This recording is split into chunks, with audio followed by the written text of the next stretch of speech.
cover in this small 20 minutes is I want to make sure that we talk about who's appropriate for genetic counseling and testing, explaining the relationship between genetics and kidney cancer, as well as just giving you an overview of what genetic testing looks like, just so you have an idea.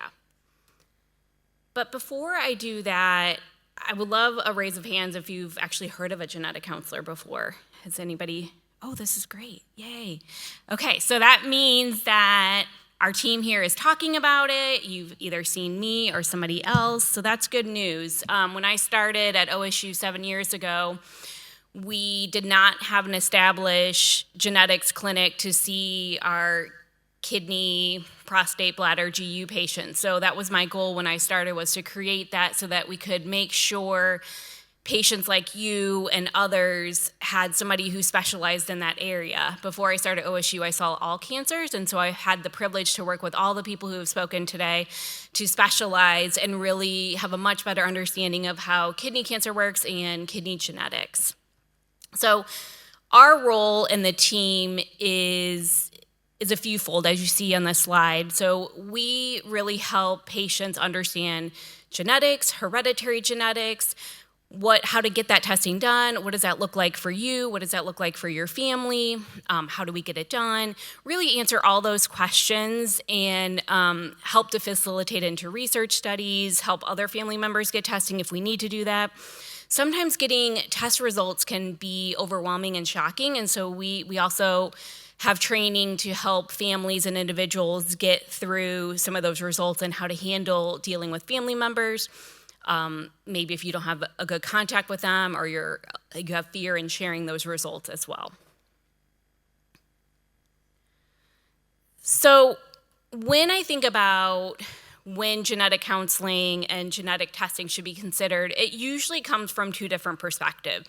Your physician and your care team is thinking about it in a way of, could this result maybe impact your treatment or your care? And so it may be a little bit more fresh on their mind if it's something that could change something from their perspective. But I know that as a patient, genetics is everywhere on TV, it's everywhere in media, and so you may be coming to your physician and care team to say, well, I really want to know why was I diagnosed so young with this cancer? I have family history of cancers. I want to know what this means for my kids, and do I need to do updated genetic testing? I had testing 10 years ago, 5 years ago. What does this look like? And all of these reasons are reasons that you can meet with someone like myself and talk about the options of additional testing or testing in general. And so this is a list here, and I'm happy to share my slides afterwards. Just, it's a lot of information today, so these are intended for it to be shared. This is national guidelines of who really we're thinking to target in regards to genetics. If you're not on this list and this is something of interest to you, it doesn't mean you can't have an appointment and talk about it. We're really, when we think about hereditary genetics, we're thinking, is a cancer really young in a family? Are there multiple relatives in a family? Is the type of cancer really aggressive? Is the type of pathology more unique? Are there multiple tumors? Thinking of all those things are reasons that we're trying to target this population so we can help identify hereditary reasons. But I never want to leave a talk without going over misconceptions. If you remember anything from today, this slide is probably the most important, because I talked to a lot of individuals in the community who forget or just aren't sure, like, oh, well, I have kidney cancer on this side, but because I'm a male, I can't inherit that from my mom, or vice versa, and those types of things. We get half our genetics from mom and half from dad. It doesn't depend on sex, and if you have breast cancer in your mom's side of the family, that could impact your daughter, even if you're a man. So it all matters. All the cancer history matters regardless of which side of the family. So that's a really important takeaway when we think about family history and cancer. The other thing is I get a lot of concern about cost for the actual appointment for genetic counseling, as well as what the testing looks like. We've come a really long way in regards to the testing, and I can confidently say that most of my patients pay $100 or less for the testing. Self-pay costs for testing now are about $250, but usually my patients don't tend to have to pay that. Most of the fees for genetic counseling are covered by insurance, but they tend to be very minimal of appointment fees for that as well. And we have adjusted with, as busy as we know you are with dealing with all the other appointments, to be flexible with doing virtual, by phone, by video, like all the different types of appointments. We can make it work based off of your schedule as well. The other big thing that I always like to talk about is the concern about genetic discrimination. So there is an actual law that covers this, that protects individuals from being discriminated against from their health insurance and their employer. So that is against the law if you were to be found to have some type of underlying genetic cause and then your insurance dropped you, that would not be allowed.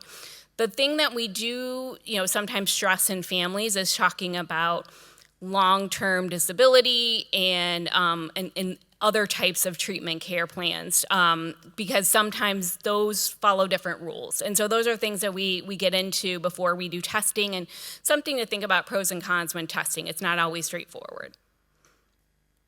Okay, with all that said, I do want to walk you through thinking about cancer and genetics and different categories and some terms that may have come up and thoughts that you've been thinking in regards to this. So in general, the people that I'm finding that have hereditary cancer is small. So most cancers that we do see in the population are sporadic or happen by chance. And it's because, as we age as individuals, our cells age with us, and we just have a harder time preventing some of those mutations over time. But when we're seeing younger diagnoses or family histories, we do want to think about the option of genetic testing. And the other piece about this pie chart that gets very confusing is the terminology of hereditary versus familial. And what the difference between those two are is that if we see somebody that fits some of that hereditary criteria, we do genetic testing, and we don't find anything, but there still is some family history, we're definitely going to want to watch this family a little bit closer. Maybe they do have a higher risk for kidney cancer, and we want to think about options of screening because we haven't found an underlying reason at this point. So I'm just going to walk you through each of those categories really briefly just to reiterate some of that message. And so, probably got a little bit of this morning, so I wasn't here, so I won't talk too long about this. But when we think about cancer in general and thinking about kidney cancer, there are risk factors. So obviously, as we age, we have a higher risk for cancer. Kidney cancer is the 7th most common cancer, so it's not that it's uncommon at this point. We know that things like smoking and obesity and other risk factors can be at play, but because we know that family history and genetics can be there, we want to figure out if we need to tease those types of people out so we can make sure to follow them closer and their families. And what we also know in research is that, okay, this is bigger than I thought it would be, that's great. So if you look all the way over at this column over here, you can see as you have family members who have a diagnosis of kidney cancer, we see an increase of risk of that kidney cancer. So we know that regardless of doing genetic testing, if you have a family history of kidney cancer, you have a higher risk of kidney cancer. If it's a brother, if it's a mom, if it's a dad, the more relatives in the family, the higher the risk. And so we want to be aware of our family history for that reason and think then, do I need to consider doing genetic testing to rule out if I'm even higher risk or hereditary risk? And so that's where the genetics comes in, and I'm not going to bore you too much with genetics just because it's my favorite thing to talk about, but this is the basics of it. We're talking about doing blood work or saliva, anywhere we can get DNA, to look down at the DNA changes that you were born with, okay? So the idea is we know there's about at least 20 genes that are associated with kidney cancer. We all have those genes because they're good genes normally that protect the body from developing cancer. But what we want to do is look down at the DNA to see if there's some type of mistake or change that's causing that DNA to not work correctly, thus the gene. So normally, the gene reads the DNA and it makes a sentence. But if there's a mistake, things start to get confused and not working correctly. And so then that gene isn't working the way it's supposed to. When this type of mistake happens, that's when disease can happen and puts people at higher risk of developing things like kidney cancer. And that tends to be younger, more aggressive, and more often in families.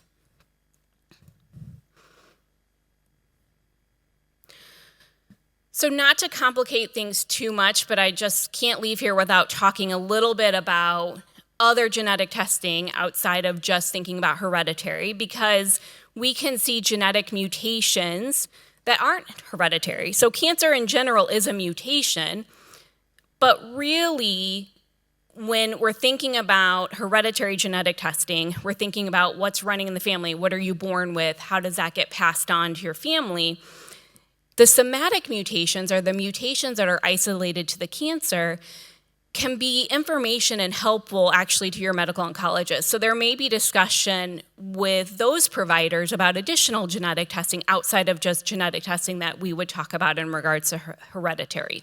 And that would be more for treatment driven. So those could be some situations that you may come up with multiple types of genetic testing.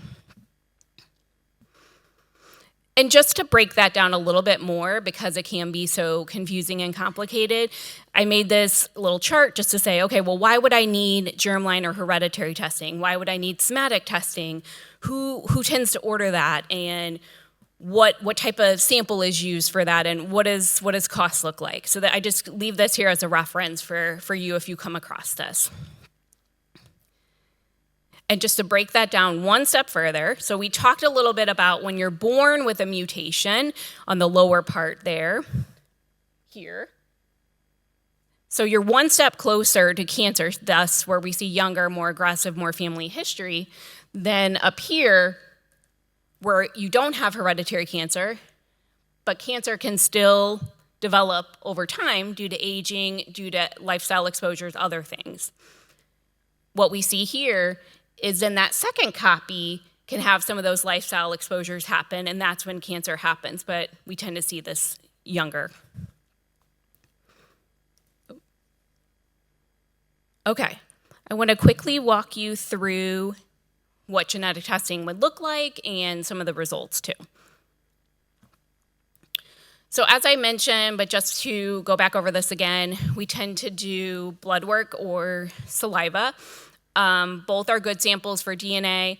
I tend to prefer blood because I can do DNA and RNA, and I usually just add it on to other blood work that you're getting because you're usually getting blood work pretty frequently.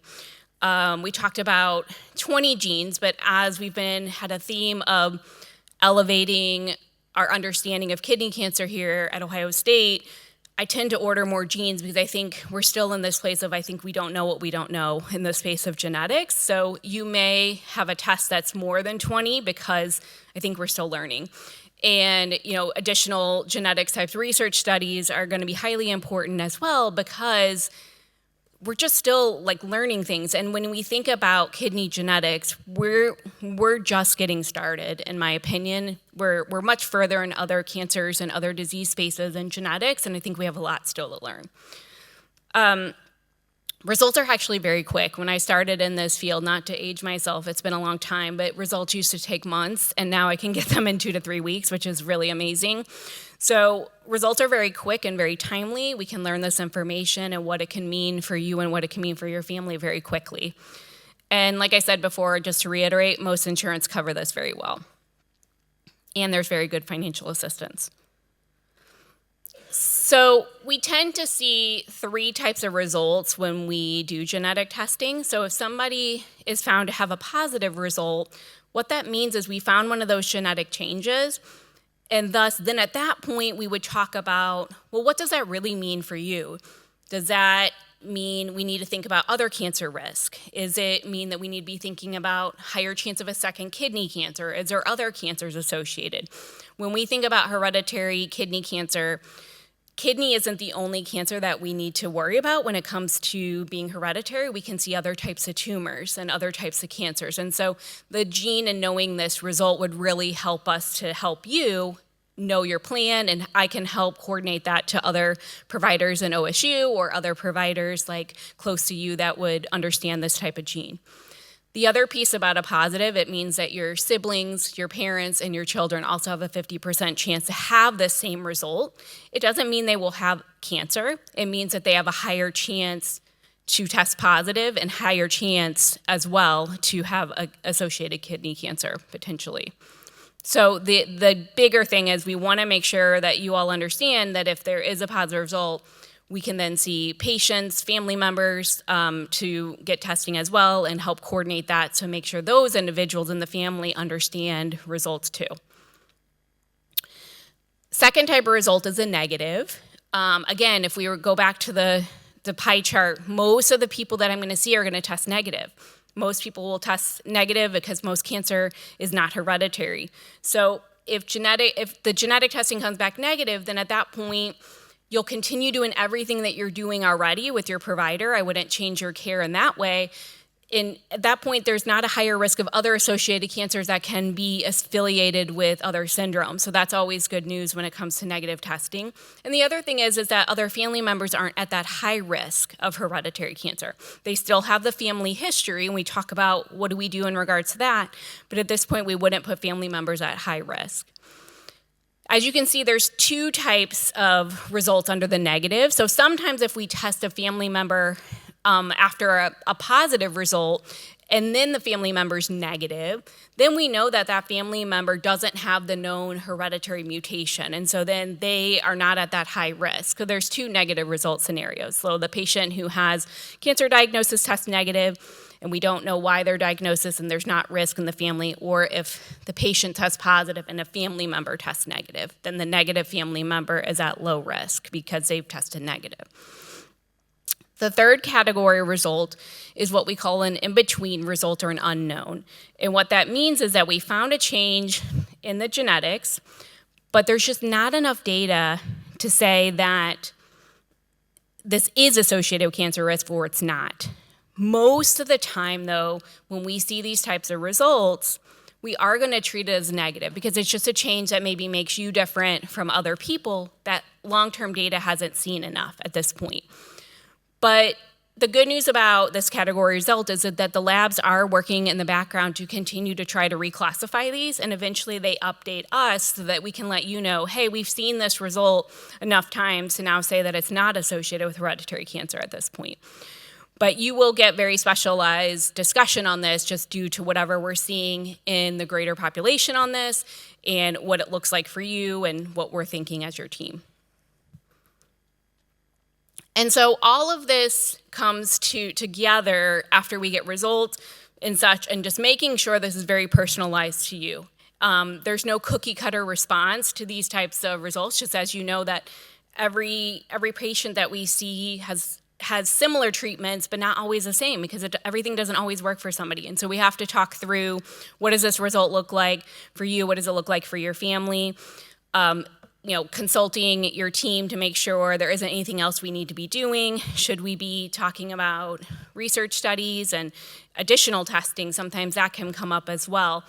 And just how do you feel about this? Are you relieved? Are you upset? How can we help guide you through this result process as well? And something else lastly to mention is when we do talk about positive results, the labs that I work with will do free testing for family members for 90 days. So that is a nice option that families like, and we at Ohio State try to work in family members as quickly as possible to help with this, burden of cost to make sure patients get free testing if we need to at that point. But like we already talked about with the discrimination law, we want to make sure that we're not rushing to do testing just because it's free. We want to make sure that it makes sense for that family member, for that child or that person. Does that person have life insurance in order? So the counseling is really important to talk about before we just rush to get blood drawn and testing drawn, to make sure the timing and everything makes sense for you and family members. And, if patients have family members who live all over, obviously that's very typical. We can't always see them here at Ohio State, so there's places that patients can be seen, and this is a link that I send to patients so they can do that.